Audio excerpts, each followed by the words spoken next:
बिहार के सीएम रहे लालू यादव का आज जन्मदिन है। आज वे 74 वर्ष के हो गए। उनके जीवन से जुड़े अजब गजब किस्सों की भरमार है। एक से बढ़कर एक रोचक वाकये लालू यादव के साथ हुए। यह भी आप जानते होंगे कि लालू यादव को बचपन में एक बार भूत ने पकड़ लिया था। जमानत मिलने की खुशी में वे हाथी पर चढ़कर निकले थे। वे रिक्शा पर भी सवार होकर पटना में निकले हुए हैं। उनकी पहचान ठेठ बिहारी के रूप में होती है। दरअसल लालू यादव के तो आपने अनगिनत किस्से सुने होंगे, लेकिन ऐसे ही कई अजब गजब और रोचक किस्से बिहार के अन्य मुख्यमंत्रियों से जुड़े हुए भी हैं। ऐसे में हम आज आपको 5 PM के 5 का तड़का में 5 ऐसे सीएम के अजब गजब किस्से बताएंगे जो किसी रोमांच से कम नहीं है।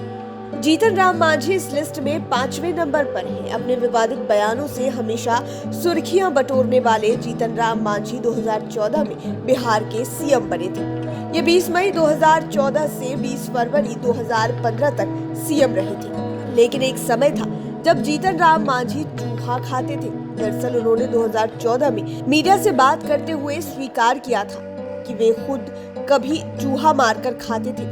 इसमें कुछ अजीब नहीं है और आज भी अगर उन्हें चूहा खाने को मिल जाए तो उन्हें इससे परहेज नहीं है। मांझी ने ये बयान तब दिया था जब मीडिया के लोगों ने उन्हें बताया कि राज्य में बाढ़ आई हुई है और इससे पीड़ित लोग चूहा खाकर जिंदा हैं। इसी पर उन्होंने कहा कि चूहा मारकर खाना खराब बात नहीं है, मैं भी चूहा खाता था। हालांकि उन्होंने बाद में सफाई दी थी कि वे मुसहर जाति से आते हैं। आजादी से पहले इस जाति के लोग काफी अभाव में अपना जीवन गुजारते थे।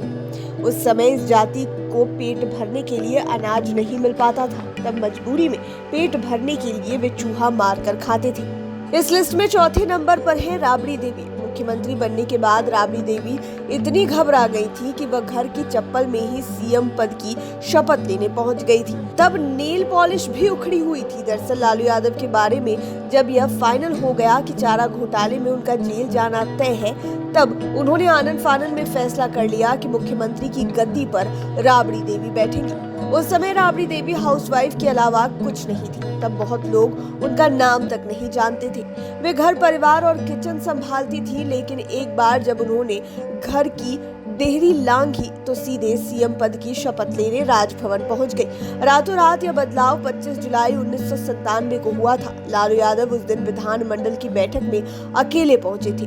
उन्होंने वहां मौजूद विधायकों को संबोधित करते हुए अपने इस्तीफे की घोषणा कर दी। उन्होंने विधायकों से यह भी कहा कि आप लोगों को नया नेता चुनना है, चुन लीजिए। और उसके बाद लालू यादव बैठक छोड़कर निकल गए। इसके बाद नई नेता के रूप में राबड़ी देवी वहां पहुंची। उनका चुनाव करने की खानापूर्ति श्याम रजक ने की।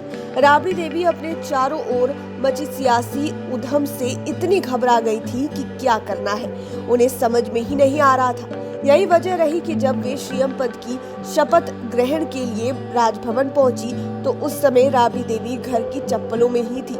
उनके नाखूनों की लाल नेल पॉलिश भी उस समय काफी उखड़ी हुई थी।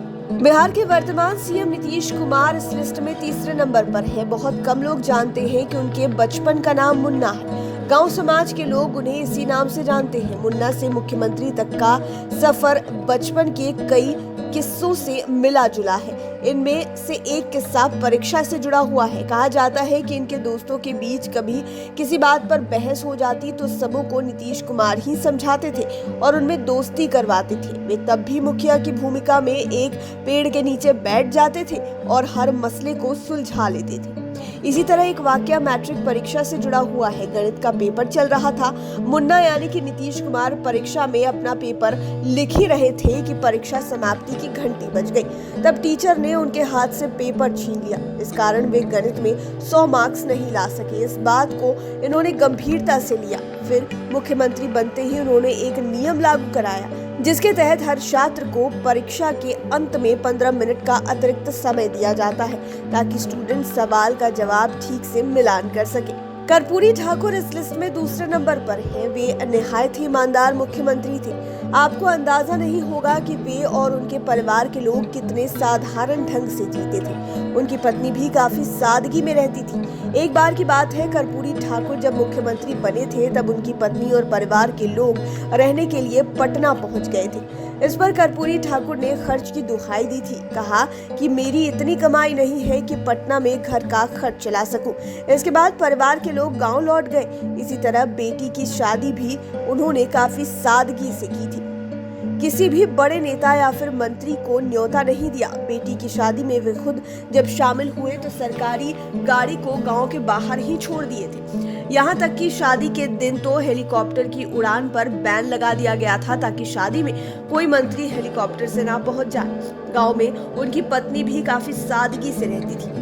ऐसी सादगी कि जिले के डीएम को भी सहज विश्वास नहीं हो रहा था कि बिहार के मुख्यमंत्री की पत्नी इस तरह साधारण जीवन जी रही है, वह भी तब जब उनके पति मुख्यमंत्री की कुर्सी पर उस समय बैठे हुए थे। दरअसल गांव में जब डीएम विजिट करने गए तो उस समय कर्पूरी ठाकुर की पत्नी एक खेत में बकरी चरा रही थी, जिसकी जानकारी जब डीएम को मिली तो उन्हें विश्वास नहीं हो रहा था, लेकिन ये सच है।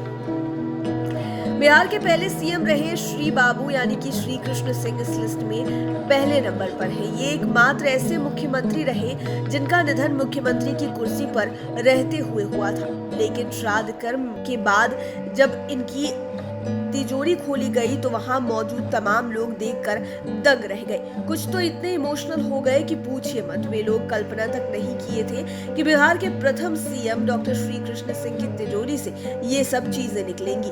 श्री कृष्ण सिंह के साथ अनगिनत किस्से जुड़े हुए हैं, लेकिन तिजोरी वाला किस्सा बेशक आपको भी इमोशनल कर देगा। दरअसल श्री कृष्ण सिंह का निधन 31 जनवरी 1961 में हुआ था। उस समय वे मुख्यमंत्री की कुर्सी पर काबिज थे। उनका जब श्राद्ध कर्म हो गया तब उनकी तिजोरी खोली गई। तिजोरी खोलने के बाद के समय तत्कालीन राज्यपाल भी मौजूद थे, लेकिन जब तिजोरी खुली और उससे जो सामान निकला तो उसे देखकर हैरान रह गए। उस समय उनकी तिजोरी में 4 लिफाफे मिले थे। चारों लिफाफों में कुल 24,500 रुपए कैश रखा हुआ था। एक लिफाफे में 20,000 रुपए रखे थे। ये रुपए प्रदेश कांग्रेस कमेटी के लिए थे। इसी तरह दूसरे लिफाफे में 3,000 रुपए रखे हुए थे।